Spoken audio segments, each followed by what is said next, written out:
What is going on, everybody? This is Jared Halus here, staff writer with the Maize and Blue Review on the Rivals Network, here with the recruiting writer, Seth Berry. Seth, how are you doing today, man? Yeah, I'm doing pretty good, Jared. It's good to be on the show with you for the first time. This is fun. It's kind of a good time to jump into this, obviously, with signing day here, and we're both kind of new to Maize and Blue Review. You've been with the Rivals before, obviously, but this is an exciting time to jump into this and talk with you and talk about Michigan's 2023 class as they jump into signing day and all these guys get ready to open the next chapter of their college, their college football careers here. Yeah, absolutely. Like you said, it's an exciting time for sure.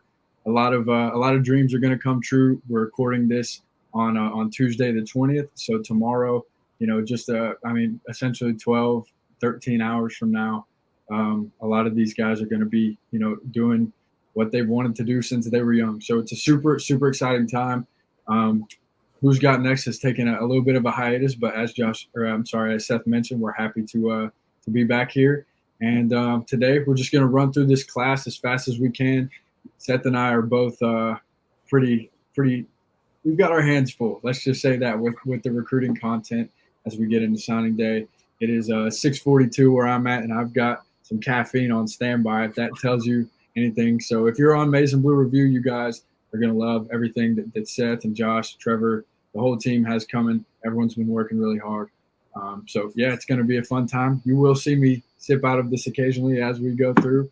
We'll run through the class. We don't want to take too much of y'all's time today. I'm sure as you guys are seeing this, there's already been a lot of announcements been made.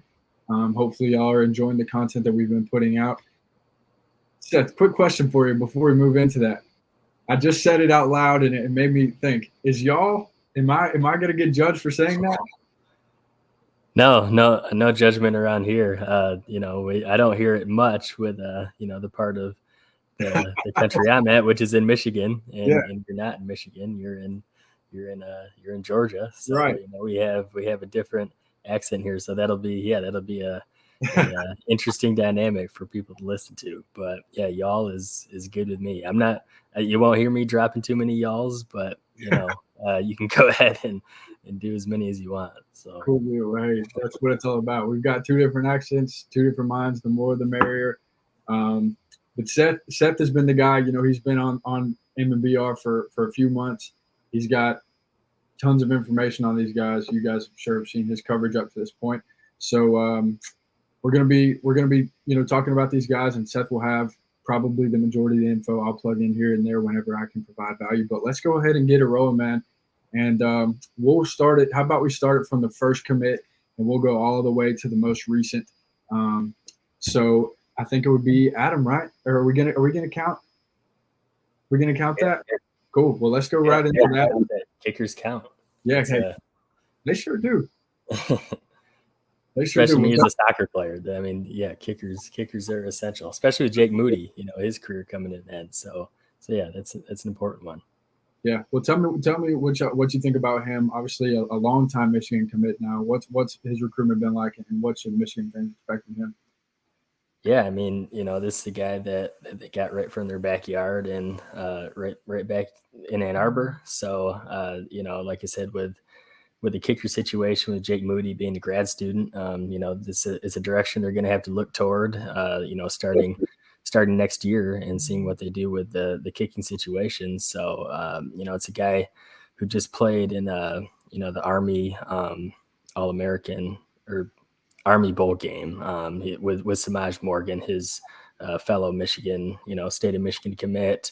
That's also going to the Wolverines. So he kicked a 49-yard field goal in that game. He was 11 of 14, in his high school this year, and 37 of 37 on extra points. So, it's exciting for him. He's always going to have that feather in his cap on, I'm the first Michigan commit of the 23 class. So that's going to be a cool thing for him. And, we'll look to see if we can see big things from him as he moves forward in his career. Yeah, 11 of 14, and you said 37 of 37 for the extra points. Yeah. Wow.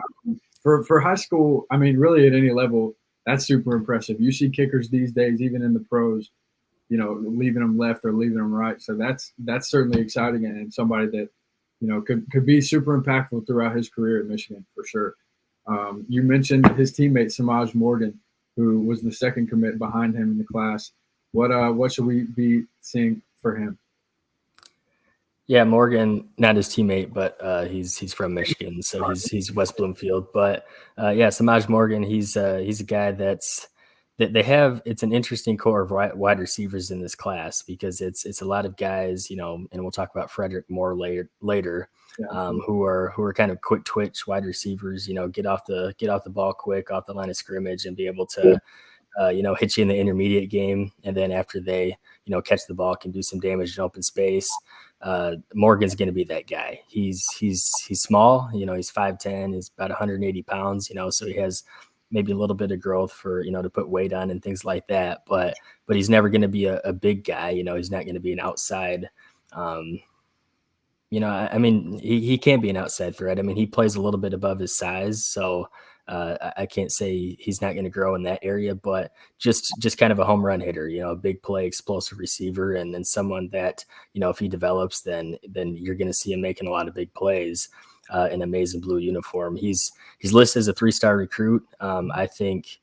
I think that's a little underrated for him. I think his ceiling's pretty high. I think he can do a lot of good things at Michigan and be able to really ascend as a player if he improves his game and continues to just improve overall as a player. Yeah. Well, hey, as we've seen time and time again, Blake Corum being a great example of that. The size doesn't always matter. More about the size of the, what do they say? Not about the size of the dog in the fight, but the fight in the dog. Exactly. You got it. Hopefully he'll be another great example of that. And, again, we see 3-star guys outperforming their rating all the time too. The thing is, 3 stars they still project, with development to be NFL caliber guys. So again, if he's able to outplay that kind of height dilemma that he has there, and put on some weight, continue to develop under the staff, then absolutely he could be a big time playmaker for Michigan. We'll move on. Another in-state guy. I think a lot of people are high on. Do you pronounce it Cabana or Cabana?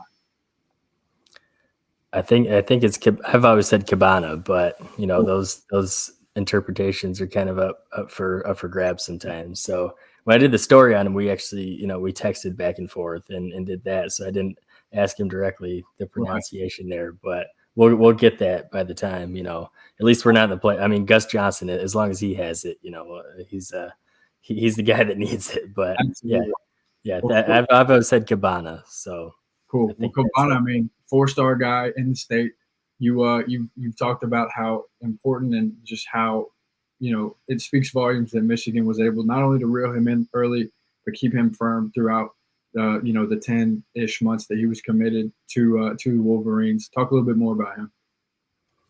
Yeah, I think that's it with Cole is that for 10 months he was committed and as a 4-star guy, as a highly touted recruit, you would expect some other schools to kind of jump in there and try to lure him over and with NIL and those sort of things. And there's a couple schools that were definitely in that mix and trying to get a hold of him and talk to him. But Cole, like he told me, he never felt like Michigan was he never felt like changed his mind. Michigan always felt like home to him, and as his recruitment played out, and even after he was committed, the Michigan coaching staff made him feel like he was a part of them already, and that's a big thing, to be able to hold on to a guy like that for that long, being an in-state prospect, and then just the type of player he is, kind of an all-purpose back and is good in space. He's elusive. He can catch the ball. You can get him out in the wide receiver position and line him up against linebackers and create mismatches that way. And, he can run in between the tackles a little bit too. He's not afraid to put his shoulder down and put bull his way into a guy, kind of like, Blake Corum. We see that with him. He's kind of lightning in a bottle, but he can get the 2 or 3 nasty yards too that he needs to get. So yeah, I just really like Cabana overall as a player. And this is a big commit for them in this class. Certainly. Again, you talk about the 4-star rating, him being able to stay firm in his commitment throughout this entire year certainly projects as somebody that will make a lot of coaches regret not jumping in, throughout this year and even earlier than that. Moving on to the defensive side of the ball now. On the defensive line, you got Brooks. I'm going to go Barr. I'm going to go Barr for this last name. Brooks Barr. Talk a little bit about him.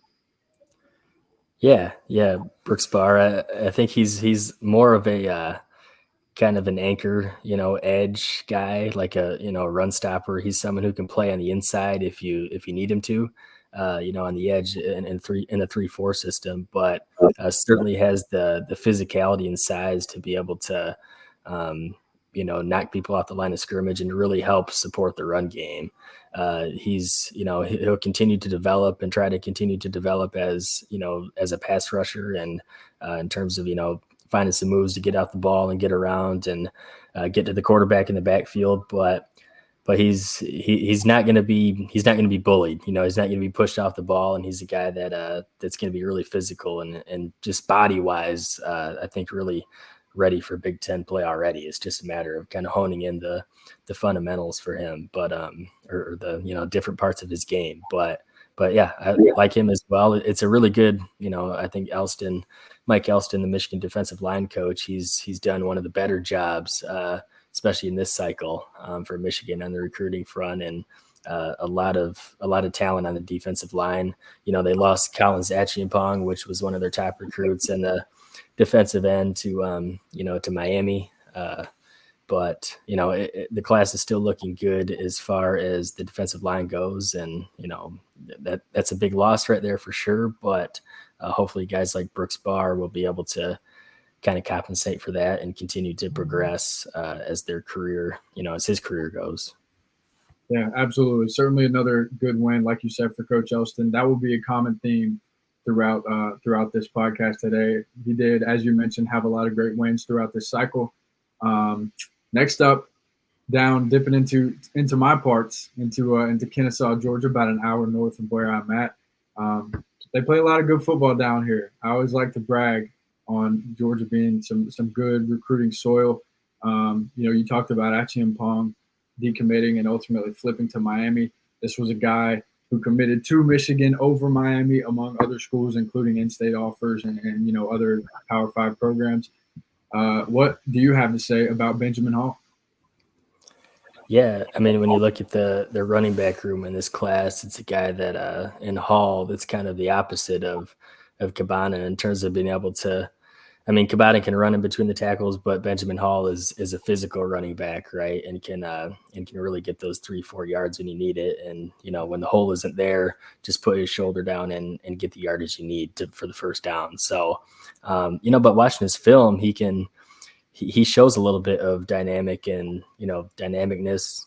Is that a word? I don't even know. And elusiveness, in the open field to be able to, make cuts and get to the second level and beat guys with speed. So he definitely has the ability to do that. And, if he can add that to kind of a consistent part of his game at the college level, it's going to make him a better player. A lot of the talk has been with Hall is that, he fell out of favor. Maybe not out of favor, but they had apparently a pretty deep running back there. It's a running back room at his high school, and he was falling second or third string and losing out on some carries to some other backs. So take that for what it's worth or whatever. But obviously didn't have an impact on his recruitment in terms of Michigan cooling on him or anything like that. So I think they still like him, and we'll see where his career takes him, but interesting player, I think, all the way around for Hall. Yeah, certainly. I mean, when you're 5'11", well, what we have him currently listed at 5'11", 220 pounds, but also has that dynamicness as we just put into the Webster's dictionary today. It's certainly an interesting build, but a guy who, again, like you were saying, you can put in those third and short or goal to go situations. And most of the time he'll be able to convert those for you. So really good pickup there down in the state of Georgia. Not the only one in this class either, but we'll keep it on the offensive side of the ball for now. This time at tight end, we've got Deacon Tonielli. another guy who committed to Michigan over a lot of his, in-state schools, had a lot of offers from the SEC and other Power Five programs. Really impressive offer sheet for him, as the same for a lot of these guys. But tell us what you think about him. Yeah, I think he's, when you talk about Tony Ellie, he's very similar to, and maybe not put him on this level yet, but Colson Loveland right now, who's a tight end at Michigan, has really come on in the second half of the season since Eric All's injury. Just in terms of a guy who can really get downfield, he's a vertical threat. At 6'5", he can go up and get the ball and win 50-50 passes in the air, and is just a threat all around in the passing game, especially as like an outside wide receiver. I mean, he basically played that in high school. He's a receiver. He's not much of a wasn't used as like a traditional tight end really. At Michigan, depending on what they want to do with him, obviously at Michigan, like you're going to have to block as a tight end to some extent, right? Yeah. You're going to have to develop that part of your game, and I think he has the frame to be able to do that. But just the versatility to where hey, they can use him as a guy that's going to get downfield and is a vertical threat and who can cause problems in the passing game, but also be able to develop the part of his game to where he can help out in the run support and things like that, and be able to block at the line of scrimmage. So a lot of potential here. I mean, if all else fails, in the say he's just a pure pass catcher. I mean, he's a weapon to use in the passing game. But I think my gut feeling is Michigan is really going to develop him as an all-around tight end to be able to kind of do what they need to fit Michigan's offense. Absolutely, yeah. He's certainly going to be an exciting player. He's gonna make the pads pop on those running plays and hopefully develop into a guy who can be reliable in the passing game as well. Now is where things get really excited for Michigan. It's been a slower start up to July, but some official visits went down over the summer, and next thing you know, it was 5 before, again, Achimpong's decommitment, but 5 4-star commitments in a row. The first being from linebacker Samaj Bridgman. We talked about offer sheets, and this guy has as impressive of an offer sheet as you'll see from any prospect, no matter what. Alabama, Georgia, LSU, Oregon, you name it, they're probably on there. This was a big win for Michigan. Talk a little bit about him. Yeah, I really like Bridgman as a player. Just a sideline to sideline type of linebacker, someone who's he's going to be all over the field. He can come off the edge. He can drop into coverage a little bit. Good tackling instincts in the open field. Usually finishes plays and can just really solid all around as a linebacker. Someone who's going to fit, I think, this 3-4 Jesse Minter's defense really well, just in terms of the ways he can line up and his instincts and the ground he can cover and what Michigan likes to do with their linebackers on defense. So yeah, this was a big win for Michigan, and obviously what turned out to be a kind of a hot and cold recruiting cycle for Michigan. But this was a time to where obviously when Bridgman committed, that they were gaining a little bit of momentum and some momentum that they needed at the time, and Bridgman committing definitely help some things out in terms of getting this class rolling a little bit. Certainly. It's shortly after him, you had another 4-star commit on the offensive side of the ball in Frederick Moore. I recently caught up with Frederick. He was, I think, the first story I did on the Maize and Blue Review. Really, really good kid. Says he's 100% locked in with Michigan ahead of signing day, which, again, if you're just now joining us, talking about signing day, which is tomorrow, recording this on Tuesday the 20th. So we are certainly locked in as well. Moore says he is also a good receiver out of Cardinal Ritter, which is a pretty strong program. I think they won the state championship shortly after we got off the phone. So that was a super exciting thing. Certainly nice to bring guys who are used to winning the big ones into your program. What do you think about Frederick Moore? Yeah, I mean, kind of like I talked about earlier with the wide receivers, or some of the wide receivers in this class. A guy that's a really technical, and a good route runner. Like I said, gets off the ball really fast. he's going to rely on his technical, route running ability and being able to get open in those type of ways. If he can grow his game again to be more of a downfield threat and just expand his game in that way, then he could really be a force. But 6'1", 159, I'm sure he has room to put some weight on too. And if he does that and continues to grow his game, it's going to be good for him. And he's a prospect that's he's kind of ascended, as time has gone on. When he committed, I believe he's got some more recognition and notoriety as even after he made his commitment to Michigan. So that's definitely a good sign for what could be, in the cards in his development. Yeah, he was putting up some big numbers throughout the season. I can't remember exactly what they were. I can try to pull them up really quick. But regardless, I know he had, I think, at least 20 touchdowns on the season. I think he may have had one or two more in the state championship game. So again, like you were talking about, sort of a home run hitter, certainly has some room to grow as well. But all in all, a great prospect, another one of those 4-star guys. They kicked off a great month of July. Shortly after him, 6-day period without a 4-star commit. I'm sure the Michigan fans were just knocking at the door, waiting to see who was next. It was Amir Herring out of West Bloomfield, offensive line, another guy who was a big win, tons of offers, good size on the offensive line. Maybe has a little bit of room to grow, but overall, what are your thoughts on Herring and how did that one play out? Yeah, this played out kind of interesting. It's interesting how it played out. Because for a while it was kind of just set in stone that Herring would end up at Michigan. Obviously, with these West Bloomfield guys, Ron Bellamy coached them, him and Morgan at West Bloomfield before Bellamy became the receivers coach at Michigan. So, it's kind of like a foregone conclusion to where you would say, hey, a 4-star offensive lineman, like, yeah, of course he's going to go to Michigan. He played for Bellamy. Like, let's make this happen. And then there was at one point Michigan, was thought to kind of have cooled on him, and he was listening to Nebraska and looking at some other options. He never took Michigan totally out of the picture by any means, but it was just kind of going in a direction where it made you second guess what was going on, and then at one point he came back. I don't know the exact date, but he took a visit back to Michigan, and they really reassured him that, hey, we want you. We as a player, we think you have a lot of potential, and we want you here at Michigan, and that kind of did it for him. And shortly after he committed. So, but yeah, I mean, there's a lot of parts of his game where he does a lot. He plays with a really good balance. He's really technical, uses his hands very well.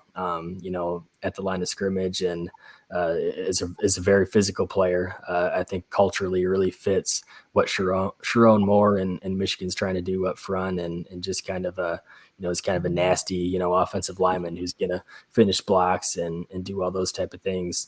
Definite areas for growth, but he is, I think he's going to fit well into Michigan's, into their culture, and hopefully he can continue to ascend as a player.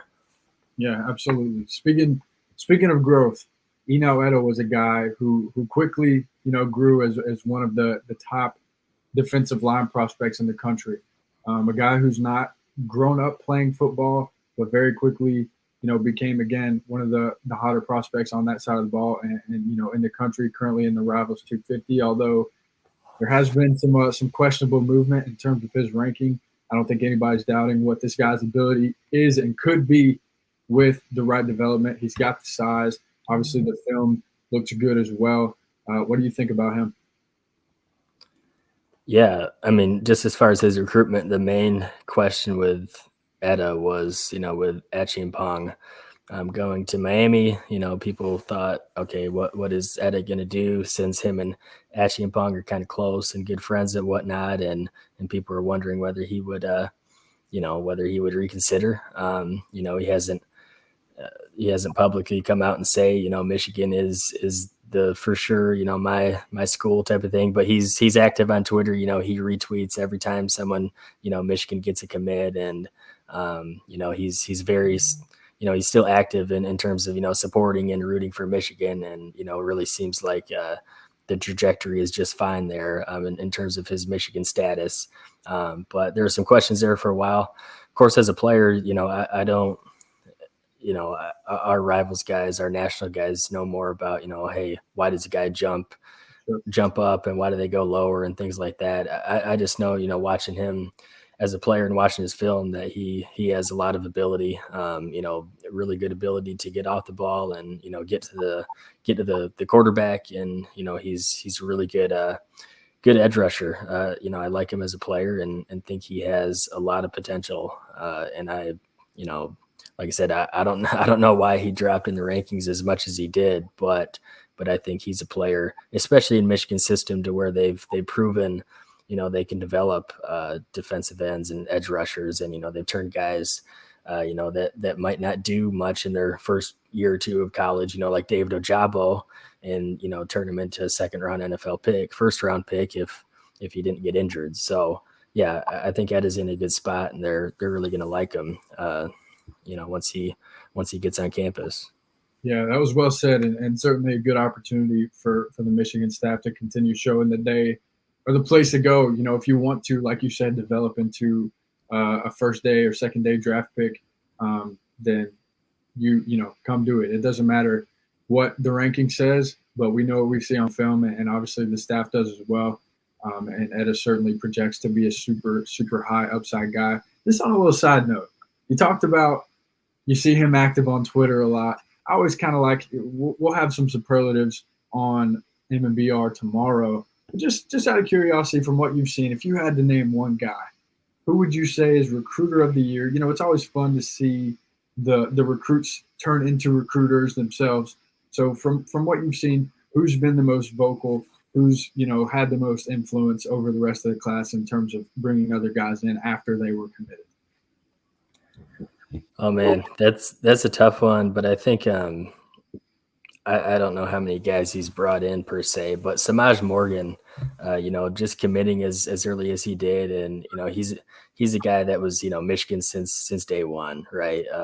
In his family, I should have said something about this earlier. His family's just super nice, kind of stand up people, and I think Morgan's really been an advocate for the class as a whole, and just kind of, been out there to say, hey, I love Michigan. It's the place to be, and, come and play, especially with some of the in-state guys. I think he did that with more so, but which of course, the in-state guys are critical to could be critical to the success of the class as a whole. So yeah, if I were to pinpoint one guy, I would say Samaj Morgan, especially with the way, him committing early and the way he was just all in on Michigan from the start. Yeah, absolutely. I always just enjoy kind of seeing that type of thing. It's really fun, when the guys who are used to getting the attention are now the ones giving it. It's always good to see. But we'll keep it moving. Again, this is Jared Halus and Seth Berry from Maize and Blue Review. We're running through this class of 2023 signing class. There's some mixed opinions on this one, but as we go through, I think it just continues to reaffirm that regardless of what the rankings say, there's a lot of upside to this class, and a lot of positions of need were filled. Obviously, and there's some more work to do. The things aren't said and done until February, so it'll be exciting to see what happens between now and then. But we'll keep it moving. Going overseas for this next one, I would love to make an attempt at pronouncing this name. I'm sure there will already be people laughing at me because of the southern accent, so we'll just keep it going. I'm going to go with Amerik Kumba, if that sounds good to you. There you go. What you think about it? Yeah, that's good enough for me. A 3-star guy, but it's hard to give a guy with such limited film, and obviously you don't really know who he's playing over in France. So the rating's kind of out of the question here. If you go back and look at the early stories that were done on him, I saw the comp is Julius. I pronounce his last name. Is it Welshoff?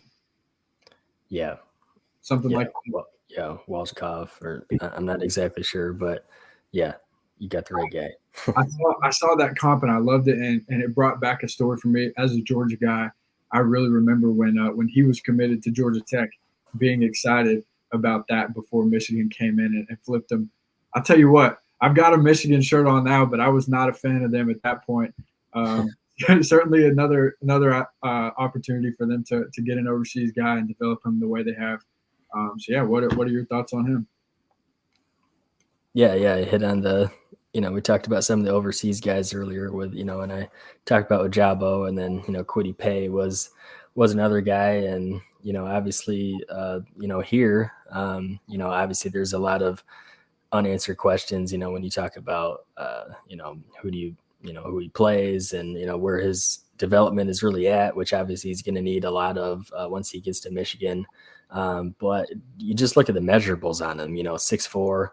He's light, he's thin, 230. Obviously, they're going to do something about putting weight on him and things like that. But just his wingspan, and you could only imagine his type of athleticism, and what if he reaches his full potential, what he could do in that Michigan system. In terms of knocking passes down, getting to the pass rush, or getting to the quarterback, being able to pass rush, and then using those long arms to maybe drop into coverage and take away some of those flat routes.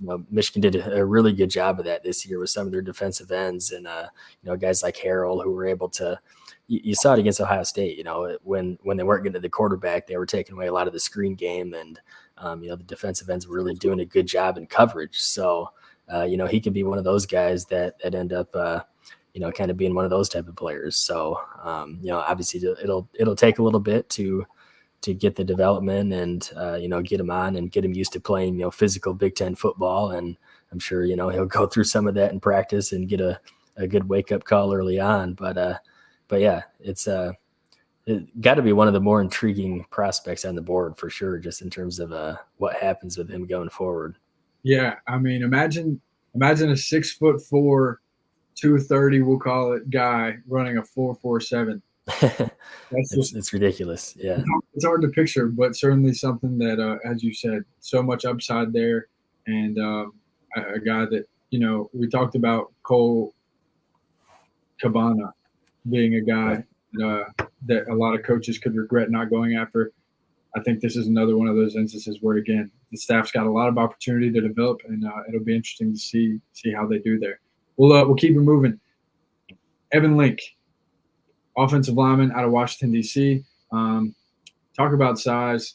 With Kumba, this is a guy on the offensive side of the ball that is going to continue to make Michigan look huge in the trenches. We've got him at 6'6", 290 pounds right now.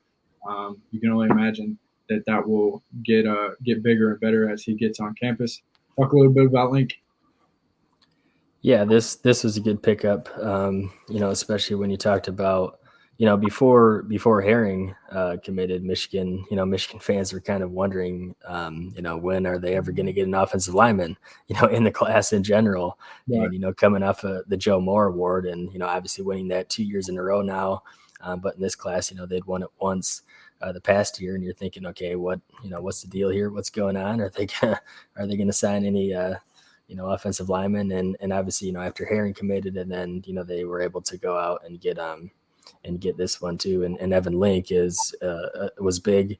Obviously, good size at 6'6", and I think he's just really, really fundamentally sound and continue to grow. And Sharon Moore's system on the offensive line. And obviously they ended up signing, a Phobie to the offensive line just pretty recently too, within the last month. So just that whole offensive line room was kind of, we were wondering what was going on there, and it's still not the, they would have liked to hit on one or two more, I think, for sure. But what they got in Link, and then, in Herring at first, and then in Phobie, and we'll talk about him in a little bit, I think they can at least walk away with their heads hanging high a little bit, just considering the way that was going in comparison to what it maybe should have been early on. Yeah, certainly. I mean, that's a really good point. When you're fresh off the Joe Moore Award, you'd maybe expect maybe more quantity, because the quality we have here, like you're saying, they can still, I think the staff can still be proud of the job they've done up to this point. again, as we mentioned a little bit earlier, still some work to do. Nothing's final yet. It won't be for another couple months. So some good prospects still on the offensive line. So certainly will be exciting. And things are just changing, man. You never know. They're certainly probably going to go for some guys in the portal, like we saw that with Olu. And who knows? They could bring in instant impact guys like that, and this could go down as the best offensive line class in the last who knows how long, depending on. Yeah, and they already got two in the portal, right now, from Arizona State and Stanford. So, that's when you combine the portal and what they're doing on the recruiting trail, just overall, you can chalk this up to be a, does Rivals rank at the 19th class right now? Like when you throw into the portal in the mix, it's probably closer to a top 10 class, you know. So it's it was so shocking to where Michigan's never been this active in the portal before, or in recent memory from what I can remember. And this year's just been totally different in that sense. So it's definitely been a breath of fresh air to see Michigan go out there and be successful in the portal. And I think, in this class, and, we can talk about this later, but this class, if it ends up in the top 20, whatever it ends up, I know people were a little down on it for, that's kind of been the discussion, but I like to compare it to 2018, when we had I think it was the top, 21, 22, Michigan ended up, and that ended up having guys like Hassan Haskins, Ronnie Bell, guys that really contributed and helped Michigan win their first Big Ten championship since 04, when they won it last year. So just things to keep in mind when breaking this stuff down and talking about these guys. And, it's hard to project out what'll happen for sure. But yeah, just kind of a little nugget there. Yeah, absolutely. The game's changing with the portal and everything being involved. There's certainly some merit to the rankings, but I'm sure the staff views it as just an opportunity to prove these guys wrong. And as you mentioned, it's happened before, and as we go through this class, I feel like all signs point to it happening again. So still, though, being where they're at right now, it's not a bad spot to be in. Still some targets left that we'll touch on once we get through the class, but we'll keep it moving. Another tight end with Zach Marshall now from California. Bigger body guy, could be a nice go up and get it guy when you're in the red zone. Talk a little bit about Marshall. Yeah, Michigan's kind of become tight end over these last couple of years, and just the way they use the tight ends and just everyone kind of having success. You talk about even this year with Eric All going down with an injury, and Colson Loveland steps up, Luke Schoonmaker steps up, and they're really deep there. And Marshall's another guy that kind of like Tony Ellie who can really go up and get the ball and be a type of downfield threat, and a guy in the red zone that should be able to make some plays for you down there. So yeah, I think like I said, another 3-star guy, but he can definitely play above that caliber, and is someone who's really athletic. And to have two tight ends that are as athletic as Marshall and Tony Ellie in this class, I think that's a good sign for Michigan. They're not.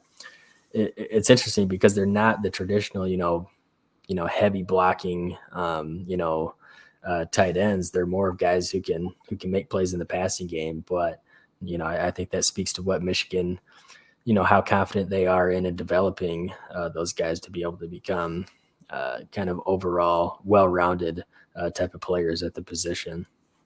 Yeah, absolutely, for sure. We'll keep it moving. Again, don't want to take up too much time. We'll get to this next guy, the younger brother of a guy that you just mentioned, Ronnie Bell.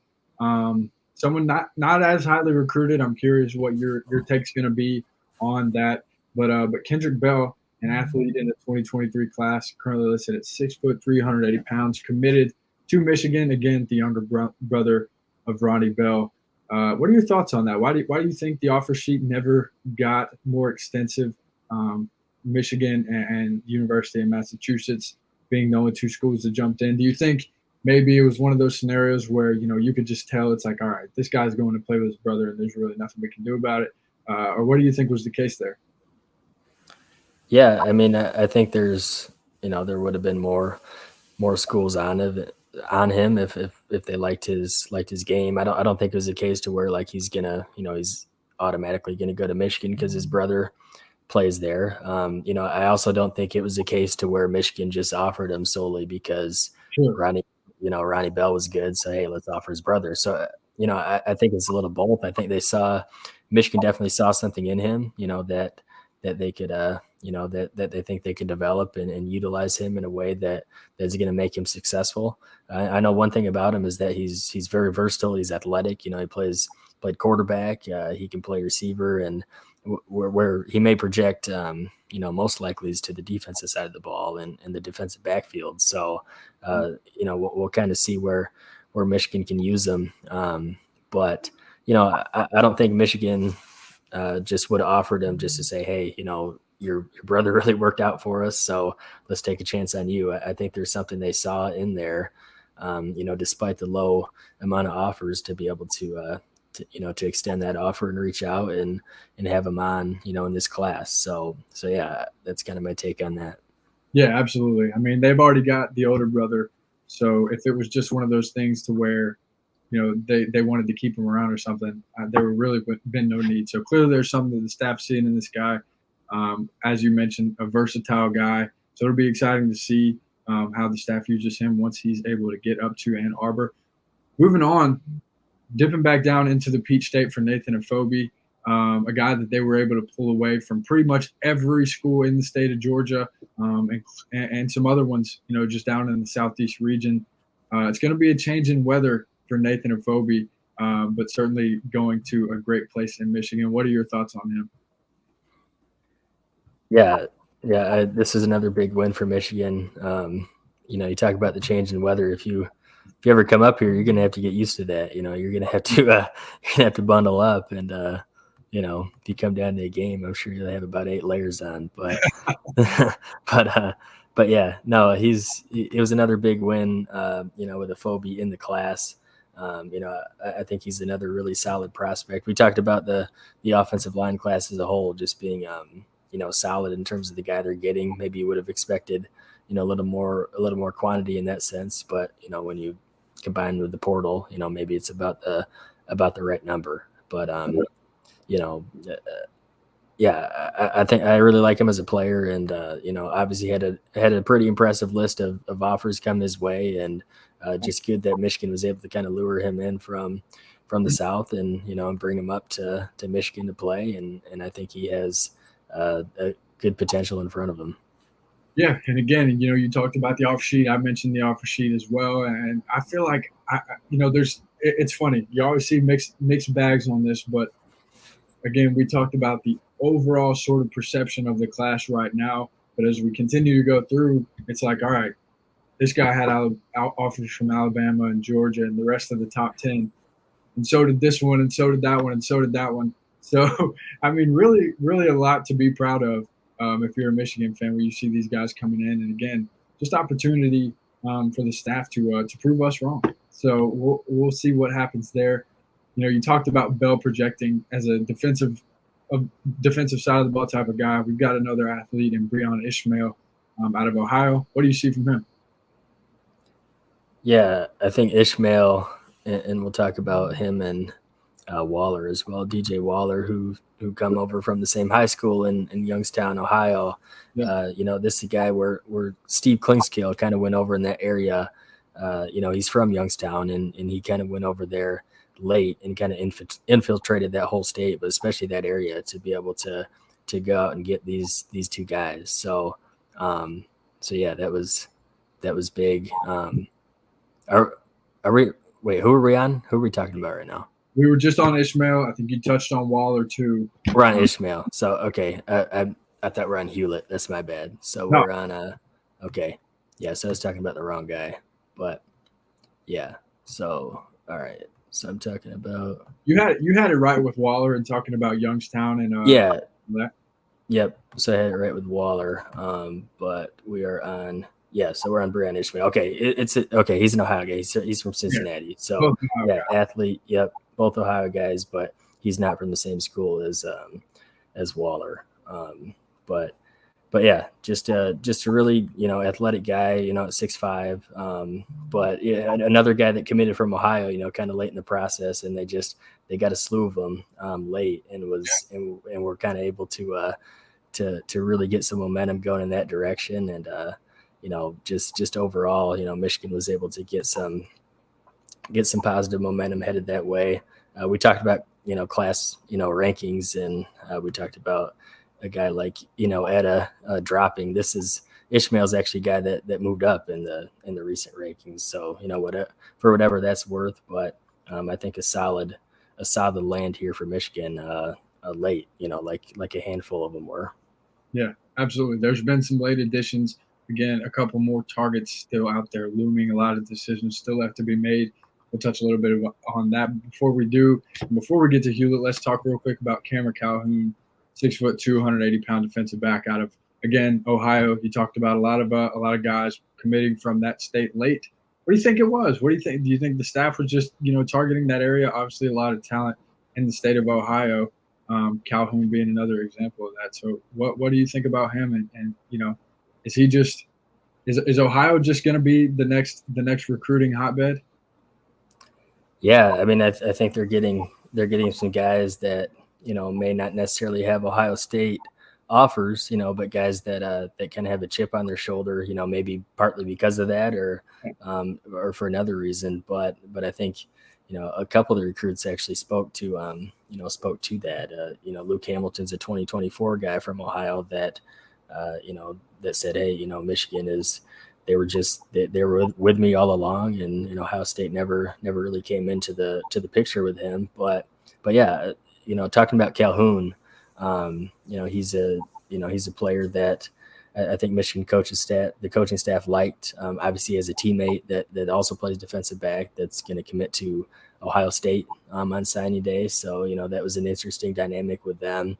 I know Michigan went into Winton Woods where Calhoun plays high school, and they were looking at Matthews, his teammate, Jermaine Matthews, to Ohio State, and they offered him, but they kind of were thinking, and talking to some guys, and they said, yeah, we really like Cameron Calhoun as well. And of course, then he ended up eventually decommitting from Cincinnati, and now he's up with Michigan. So yeah, I think he really proved himself, and just watching his film, like I said, and people I've talked to, really physical, really athletic, has a lot of range, can contest a lot of passes in the air, and close on balls in the air with his speed and his length. So I think a really, really solid land here for Michigan.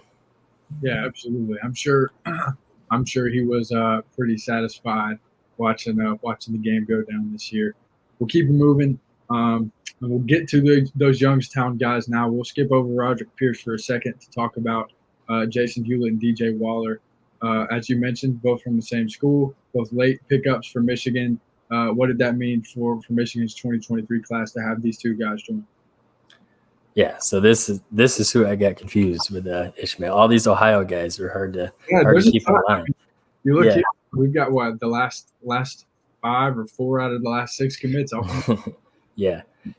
I think with Hewlett, I'll touch on him first. And I talked to Seth Antrim, who's their high school coach over there, and he just talked about the way Hewlett, he's kind of he's very athletic. He's a versatile player. They talked about kind of his leadership role, and he talked both about players, how excited they were about, first of all, their Michigan offers, and just, how Michigan's coaches kind of treated them throughout the process, and all of that. But Hewlett, I think, was a big pickup. Another, I think, a good scheme fit there. And, and Waller is another player that Antrim, spoke really highly about. And, he's really going to be able to add depth to the defensive backfield. The defensive back position was another kind of area to where Michigan was thinking, okay, what's, time to start landing some guys here in the defensive backfield. And of course, Calhoun and Waller came late into the process, and then we'll see what happens with Jair Hill on signing day. But but yeah, two guys here to where Michigan, they really got in the game, kind of later and really made some good connections with. And I think, two players who they're hopeful will make an impact. And I know the coaches, the big part with Waller was, when he talked to the coaches was early playing time. And, I don't know how much of that he'll get. We'll see what happens. He can be used in a lot of different ways. He's a versatile player, and we'll see if he can get on the field early to make an impact, because that Michigan defensive, the secondary, it doesn't have a whole lot of depth, but it keeps growing, right? And especially when you talk about guys like Will Johnson and how they played this year, and that defensive backfield continues to keep growing. But Waller could definitely add to that depth and maybe get on the field early. So, but yeah, two guys that they did a good job with late in the process, and were able to land.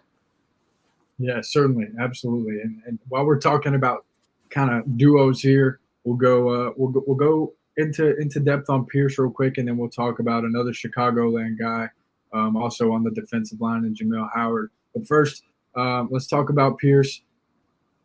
One of the more recent commits in the class, and certainly a big one, was formerly a Wisconsin commit, and has seen his stock rise just even after he committed. A lot of schools didn't give up on him, Michigan being one of those schools.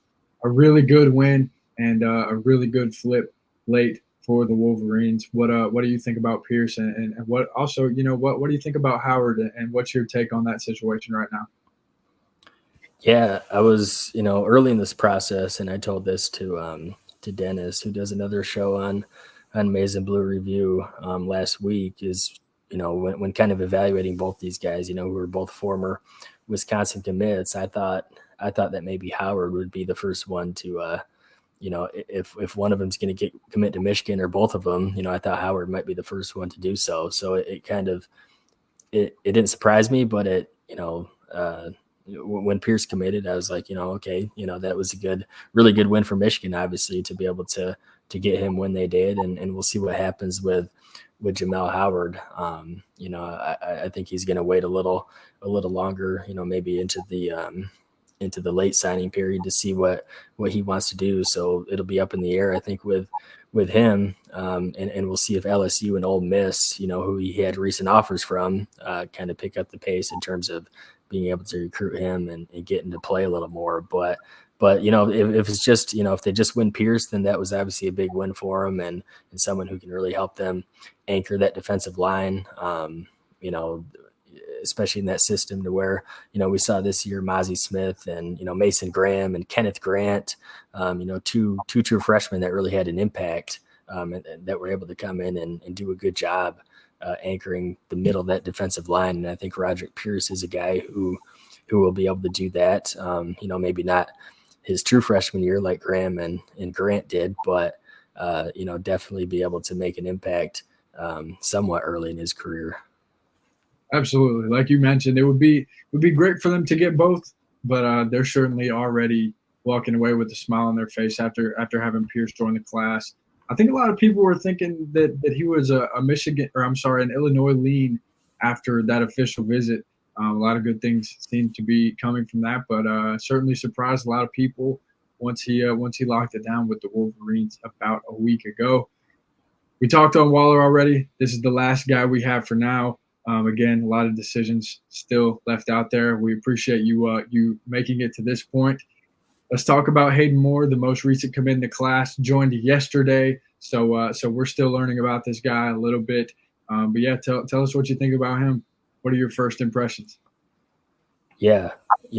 One more note on Pierce. It was, I think the Illinois thing was, it was big when Ryan Walters went over to Purdue, their defensive coordinator, that might have had played a big factor in that as well, in terms of how that played out. But yeah, Hayden Moore, that was a big flip at the end that Michigan had there. As a player, I think he is he's kind of, he's a true linebacker, but he's also a guy who can come in on the edge and get to the quarterback. And watching his film, it doesn't look like he has a big burst of speed, but so he'll need, if he's going to play as someone who can come up on the edge and be like an extra blitzer, he'll have he'll establish a couple pass rush moves and be able to, quickly get around defensive or offensive tackles if he is playing in that style. But as a true linebacker, he has a lot of good intangibles and reads the game really well, fills gaps, and really doesn't miss too many assignments by the looks of it on defense. And is a sure tackler and does everything you want, from what a true linebacker would be. So just a lot of good parts to his game, and that was a good win for Michigan. Another good win late in this recruiting cycle. It's funny because the trend, for this class kind of followed in some sense, last year's class, just in terms of getting, a lot of guys late in the process. So it's kind of funny how that worked out. And, people panicked at the beginning, and this still maybe isn't the tip top class that people wanted or expected, but it's definitely gotten better and gained a lot of momentum as it's rolled down to the early signing period here. Yeah, absolutely. I mean, Michigan and Jim Harbaugh definitely didn't make any new fans for many Big Ten coaches or fan bases this year with the amount of flips and recruiting battles that they won throughout the year. We talk about the perception of the class. Obviously, 2024 is already looking pretty good. We're not even going to come close to talking about that yet. But again, that's going to wrap it up for the class. There's a few guys that we mentioned that are still on the board. We already sort of touched on Howard a little bit. A few other guys still, with some game time decisions. Let's just touch on Jair here real fast. Left Michigan out of his top 5. That was an interesting development. Does that put the Wolverines out of it, or what should people expect tomorrow? I have no idea what to expect, to be honest with you. That was a curveball. Yeah, I think from what we were gathering, it seemed like Michigan had a lot of positive momentum with Jair Hill, and I kind of tweeted out yesterday. I just merely said, Michigan target Jair Hill. He's decided his top 5, and there's the schools, and Michigan wasn't listed on there. So I have no idea what to think about that. I think he might, there's a chance he just might be trolling and, joking around. He likes kidding around and doing that sort of thing. So I wouldn't be surprised if, he showed up to his signing day and, put a hat on. I don't know if it's going to be this logo, because this is like the, there's a lot of different hats you can put on Michigan related, but yeah, so I wouldn't be surprised if he did that. I wouldn't be surprised if he committed elsewhere. I don't think to answer your question, I don't think it leaves Michigan out of it. I think they're firmly in the recruitment. I mean, why wouldn't they be? He's taken several visits and has been in contact with the coaches, and it seemed to be this is a battle between Michigan and Illinois. It seemed like all along. So I don't know why that would be any different just all of a sudden. On signing day, unless something drastic happened, which I don't think it did. So, and that would be an all-time troll. I mean, you see a lot of stuff on signing day where like they'll put one hat on, toss it to the side, yeah, right, hat on. But this is something that I've not seen before. No.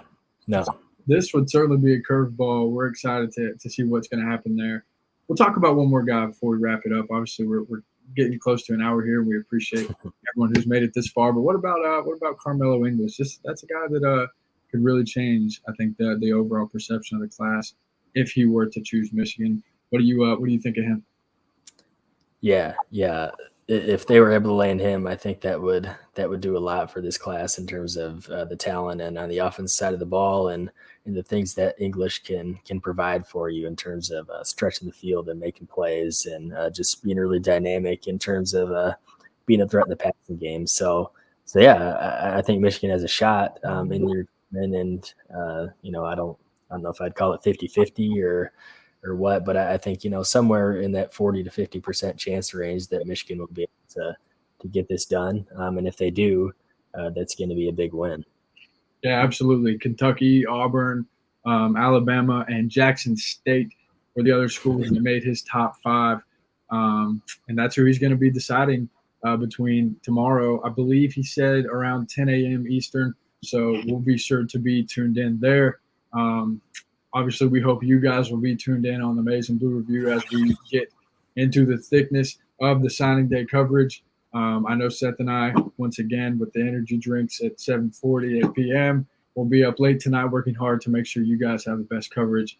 But yeah, I mean, as we got through this whole class, I think if anything was realized, it's that even though the ranking isn't what people may have expected, no shortage of talent here. Yeah, I think that's definitely the case with this class. And we'll see how it plays out, obviously, on the field, and as the years go by, and we look back and see what happens. But yeah, I think it's definitely a class that is at the very least, good enough to be impactful, or at least have a sector of guys that are going to make a for sure impact. And with the trajectory and the depth and the way Michigan's program is going right now, especially with the start of the 2024 class, it's not, there's no need to panic, right? There's no need for concern, and especially with what they did in the transfer portal and continue to do, and may not even be done there yet. So, a really good state of the program right now, and glad to be covering, this angle of recruiting, and excited to see what happens in the coming days here. Absolutely. It's certainly an exciting time to be a Michigan fan, and an even more exciting time to be tuning in to everything on the Maize and Blue Review. This is a free podcast, but we've got some great free and premium content over there. We're running a fantastic special, I believe, still going on right now, a Christmas special for new subscribers. I'll have to check myself on that. But regardless, well worth the subscription over on the Maize and Blue Review. We hope you enjoyed this podcast. And if so, we hope to see you over there on the site. Seth, do you have any closing remarks before we wrap this thing up? No. I think we're over an hour here, so we better log off and shut up. But yeah, I'm just excited to be on, and obviously that's a lot running through all those guys, and in the future we'll try to keep 30-40 minutes, but this is our grand opening, so right. People need to stay with us and watch this whole thing, so if they so desire.